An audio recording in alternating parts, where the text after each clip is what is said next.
Eh bien le bonjour, ici Django, bienvenue dans cette nouvelle vidéo. On va parler aujourd'hui du PlayStation Showcase, du coup qui s'est déroulé hier soir. Alors déjà je sais pas ce que vous en pensez, dites-le dans les commentaires, mais personnellement je trouve que c'est pas un PlayStation Showcase. Je trouve qu'on a eu affaire à un State of Play plutôt. Et je suis content de ne pas avoir pu le regarder, parce que comme je le disais dans ma dernière vidéo, je travaille de nuit, donc je peux pas regarder les conférences quand ça dure, enfin quand c'est trop tard. Comme là justement, genre à 10 h du soir, c'est trop tard du coup pour moi. Donc à la base je voulais faire une vidéo réaction où je regardais le showcase en entier en replay quoi. Mais quand j'ai commencé à voir le titre des articles et le titre des vidéos qui sont sortis à son sujet, autant vous dire que j'avais un peu le seum déjà. Et du coup j'ai carrément pas eu envie de me taper 1 heure pour assister à une déception. Donc j'ai regardé les trailers sur la chaîne YouTube de PlayStation et il y a des sorties où on s'attendait justement à ce qu'elles sortent et d'autres où il y a eu une petite surprise, surtout une surprise en fait. Parce que le reste on le savait, après c'est des jeux indés, donc ça n'a rien à faire dans un showcase, ça doit aller dans un state of play, mais bon c'est pas grave.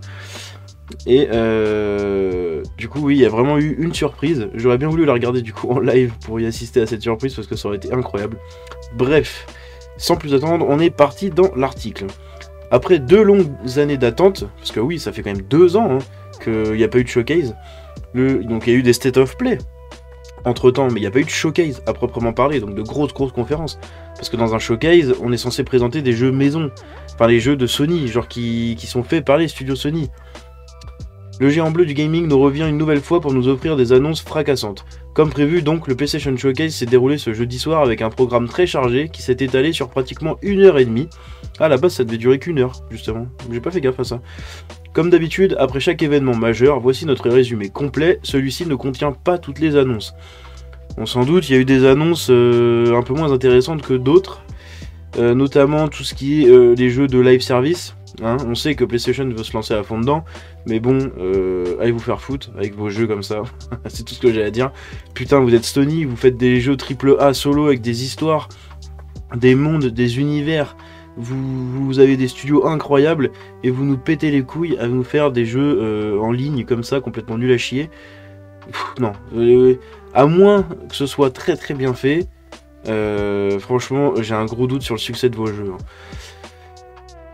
Donc on a eu comme première révélation Metal Gear Solid Delta Snake Eater. Donc c'est le remake du Metal Gear Solid 3 qui va arriver du coup avec une collection qui regroupe les 3 premiers titres qui vont arriver sur PS5. Il n'y a toujours pas de date de sortie du coup, comme vous le voyez ici.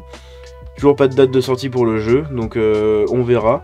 Mais de ce que j'ai vu, ça a l'air d'être un très bon remake. Les graphismes et tout ont l'air vachement bien fait. Deuxième annonce, et justement ça c'est la surprise que je parlais, Assassin's Creed Mirage. Alors je sais pas ce qu'il vient foutre ici en fait, parce qu'il est censé, enfin c'est Ubisoft ils font l'Ubisoft Forward, donc je sais pas du tout ce qu'il vient faire ici, mais heureusement qu'il est venu comme ça en surprise, parce qu'il a surpris tout le monde apparemment, et c'est un très bon trailer, donc c'est un trailer de gameplay, c'est pas du gameplay à proprement parler. C'est dommage, mais c'est un trailer de gameplay.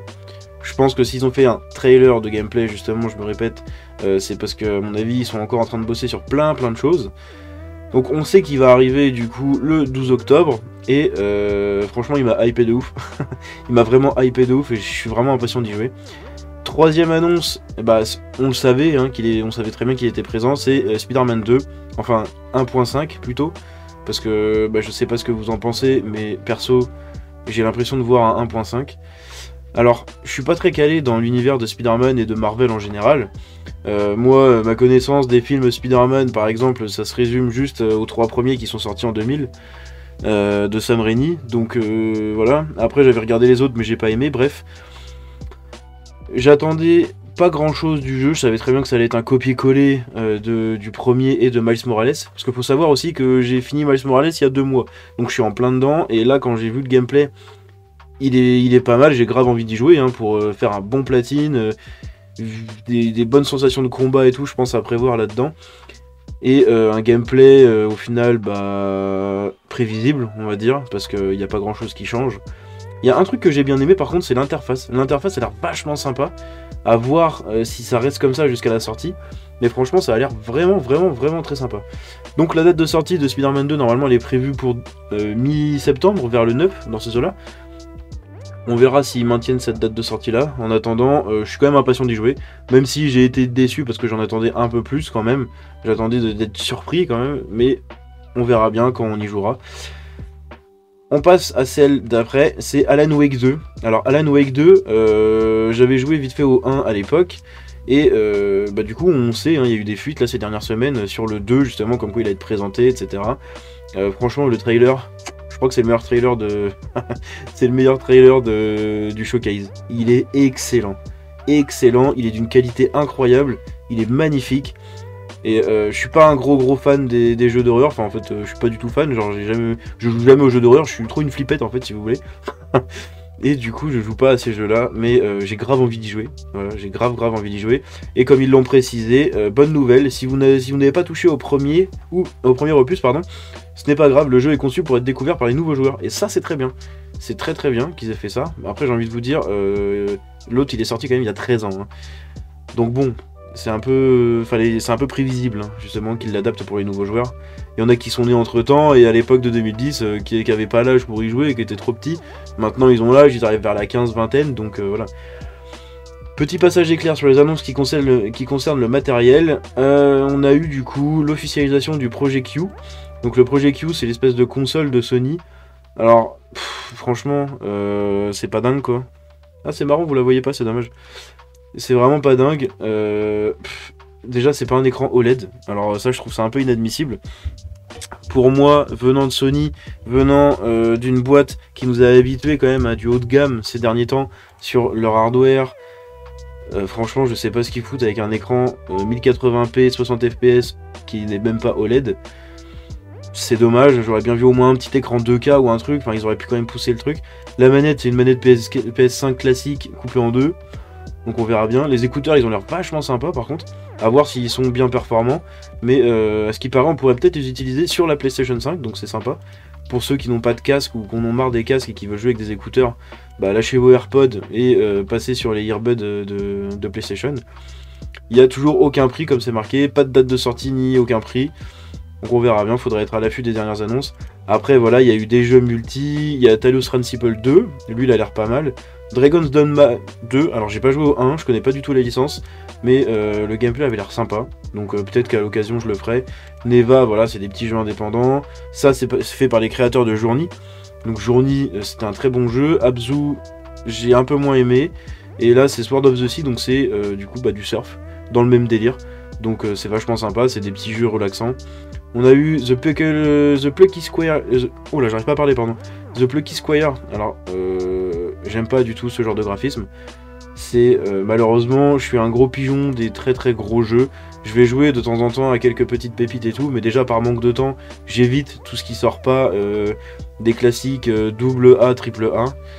Et là, en plus, en graphisme, dessin animé, ça m'intéresse pas du tout. Et après, on a eu toutes les annonces VR. Donc évidemment, on sait très bien qu'ils veulent essayer de pousser le VR 2. Il se vend un peu mieux que le VR 1, même si c'est pas incroyable, c'est quand même un petit succès. Donc, il y a beaucoup d'annonces. Voilà, on a Resident Evil 4 avec un mode VR. On a Arizona Sunshine 2, je connais pas, mais c'est du VR, donc je m'en fous. Et là, on a, attention, je sais pas si vous vous rappelez de Jade Raymond. C'était la nana qui était censée bosser au studio de chez Stadia, de chez Google. Du coup, elle a été dégagée comme une merde vu que Stadia s'est cassé la gueule. Et du coup, elle a fondé un studio, le studio Heaven. Sauf que le studio Heaven a été racheté par Sony entre-temps. Et là, ils nous ont pondu un jeu, comme c'est marqué, celui-ci fondé entre autres par Jade Raymond qui a fait ses armes chez Ubisoft.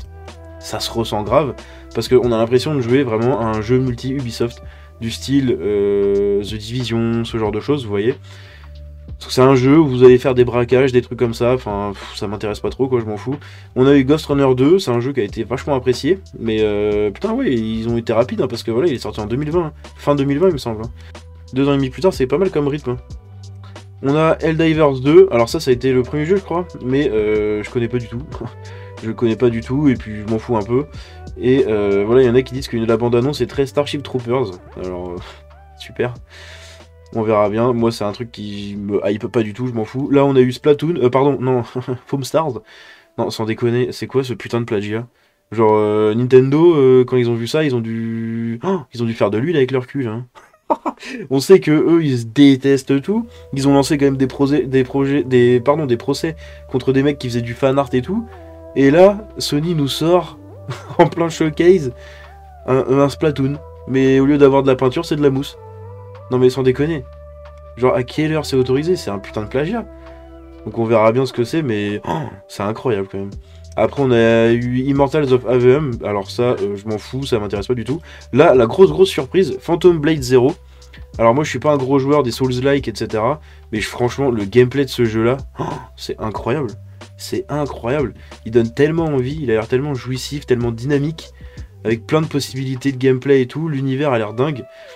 Donc pourquoi pas, peut-être que si un jour j'ai le temps, j'y jouerai. Comme d'habitude, on n'a toujours pas de date.